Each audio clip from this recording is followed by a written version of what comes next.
I'm here at the Sanyang Blenheim Palace International Horse Trials, and I'm out on course with course designer David Evans. David, thank you so much for chatting with me today. First year doing the CCI 3-star. Excited, nervous, mixture of both? Mixture of both, bit of anxious mixed in there as well, you know, see what the weather does. But yeah, I'm very excited about it. Sat on fence one, just to give people who aren't pros at this an idea, this is huge. It's pretty big, and it's only going to get tougher. Yes, I mean, it's a basic sort of flower box type, but it is 120 at the back, sort of 80 centimetres at the front with a 6-foot spread.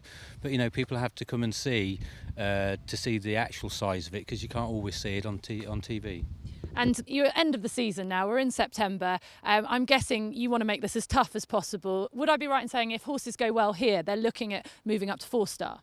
Yeah, I would like to think that here at Blenheim, we're getting them ready to go to championships or 4-star level. So yeah, the future stars should be at the top here. Thanks. And we're going to look through the whole course. We've got some pretty fancy animation for the viewers, and you're going to talk us through it, David. But start us off with fence one. Fence one is a nice ascending flower box type that just gets them up and going, and then 2 and 3 really is just about giving them a bit of comfortable feeling between the horse and rider to what follows.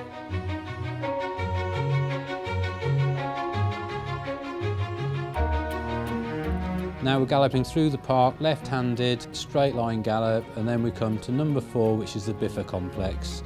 We'll come over the first element, is 5 strides underneath the BPIHT arch.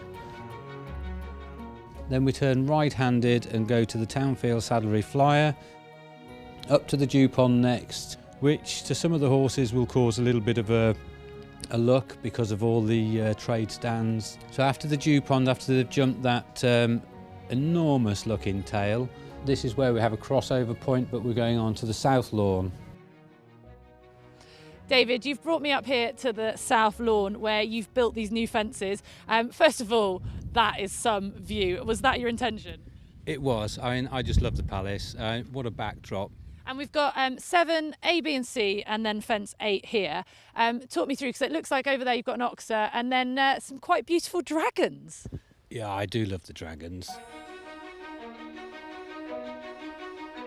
Back down, fairly long gallop, left-handed to number 9, right-handed through the woods, left-handed out of the woods, over number 10, the Rowan Barberry Brush. On top of the water, right-handed over number 11, the Headway Owl. Well, we are battling the elements a little bit, a little tiny bit of rain, but I can assure you it's not going to happen at the weekend, David, don't worry. We've come down to the water, and this looks a little bit different to years gone by. It looks like you've had a bit of fun down here. Okay, I mean, as you can see, it's a right-hand shoulder because they're coming off a left-hand bend, and it is quite huge, and the horses won't know whether they're landing in water or on a steep bank, but hopefully the way they see is that they will have been able to see the water at the side.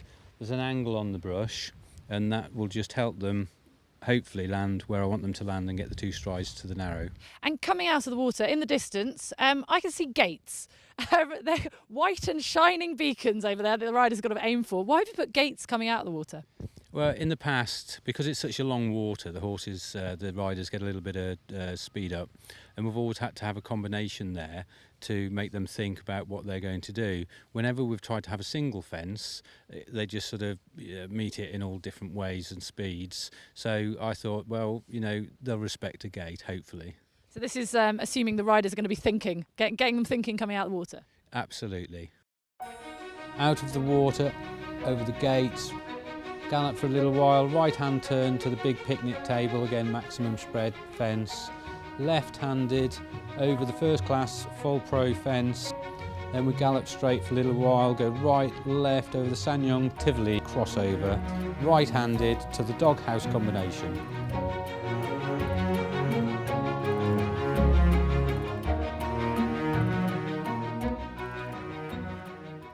We've come up the hill to fence 17, and this looks like, again, you've built a new bit of the course up here.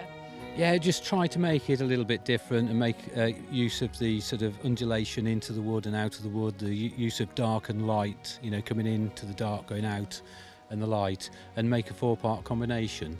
And it does look quite fun. I don't have to ride it though, so that's where I'm thinking that. And over there, the A, B, C, D, that looks terrifying. It looks terrifying from this angle, but actually if you're straight on, I'm hoping it's very jumpable. So anyone who makes the walk up that hill has got some really nice fences to come and watch.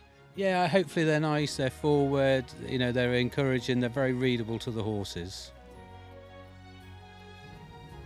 Out of the woods, a gallop, right-handed turn to number 18, the cross-country at Haycarts, down the hill to the Shire's equestrian Wooded Hollow, through the woods, left-handed, right-handed, over the Kubota stride, down the hill, across the water crossing, right-handed gallop, down to St James's Palace turning question, left-handed past Bladen Gate, and now just to give the horses a little bit of breathing time and the riders a bit of thinking time, they go for a long gallop before they get to 22, right-hand turn to Martin Collins Enterprise Olympic Houses, over the road, left-handed, Safri Champness tax question, a straight gallop to the second to last, which is the Abingdon and Whitney College Conundrum, right-handed, left-handed through the trees over the Watson Oil final delivery, through the finish line. David, we've had a great look at the course. Final question is going to be about the time. Have you been tough? Have you been a bit mean? Is it going to be quite tight? I don't think I've been too mean. It's quite a flowing course. It's not what I call twisty, but there are turns into fences, so the time will be achievable, but how many get it, I don't know. It depends on the weather on the day. Well, I cannot wait to see how the riders tackle this course on Saturday.